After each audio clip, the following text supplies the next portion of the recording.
हे ऐका हे इतके फालतूगिरी चाललेली आहे ह्या संदर्भामध्ये कारण नसताना त्याच्याबद्दल मी आणि एकनाथरावांनी आज ठरवलं, मी एकनाथराव आणि मुख्यमंत्र्यांनी की इथून पुढं किती घाई गडबड असली तर 2-2 मिनटं का होईना मी आणि एकनाथरावांनी बोलायचं ठरवलेलं आहे। त्याच्यामुळे तुम्हाला आता परत असा मुद्दा मिळणार नाही।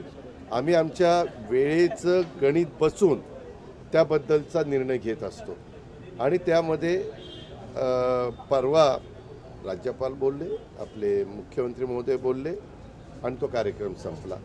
पण आता तुम्हाला आमच्या दोघांची इतकी काळजी आहे मीडियाला की आम्हालाच आश्चर्य वाटतं की एवढं आपल्याकडे लक्ष आहे।